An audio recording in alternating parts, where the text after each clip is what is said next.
Black people spend on average $2 billion a year on Air Jordan, $4 billion a year on liquor, $1 billion a year on fast food. You saw what just happened with Popeyes. $40 million in a matter of hours. Yes. And we weren't even paid for that.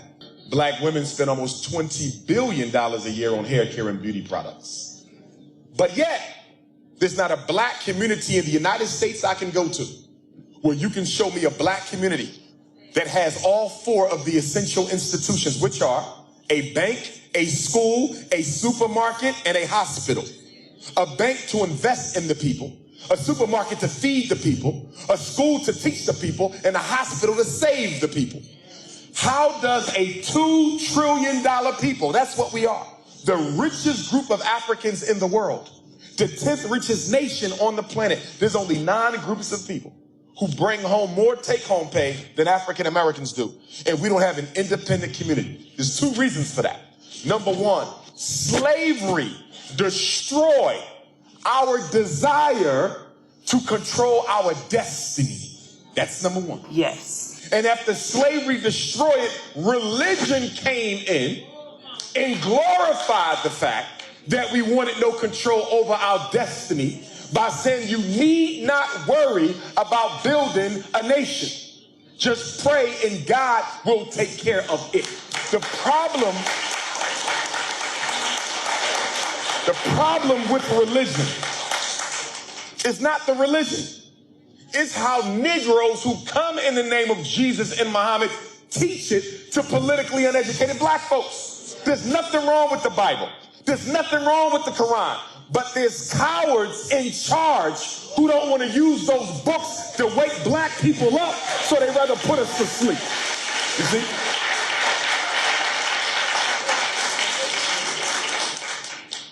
Every bank that receives at least $250,000 a year, if a bank has a $250,000 revenue stream, they should have a bank. If a church has that, they should have a bank. If you're a church with at least $250,000, you must have a bank for 2 reasons. You bring in enough revenue to invest in us to the point where every black person in Pontiac should have their own business. No black woman should ever have to work for a white man in her life when you got black churches bringing that type of money in. You see? But they don't. So because the black church don't have a bank of their own, that means their money goes into a white bank. So on Sunday, you donate to church. They take your money, your black Jesus money, and put it in a white devil's bank.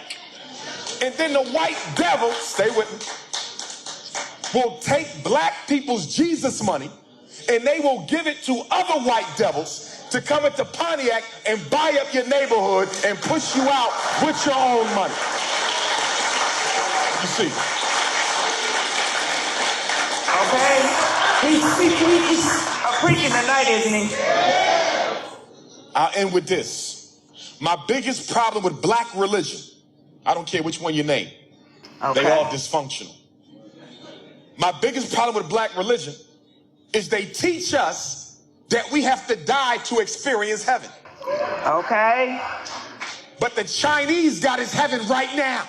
And the Arab got his heaven right now. And the Jew got his heaven right now. And the East Indian got his heaven right now. So why can everybody else have heaven now, but I can only get mine after I die? Oh my God. So for me, I'm going to get to heaven now. Okay. And I'm going to get to heaven during my life. And I'm going to get to heaven for my babies, or I'm going to die trying. See, okay, the black man and woman have not made up their mind that they don't want to be slaves anymore. Frederick Douglass says something very prophetic. Frederick Douglass said, they didn't free us. Frederick Douglass said, they did not free us. They simply took the collars off and let us loose. I know.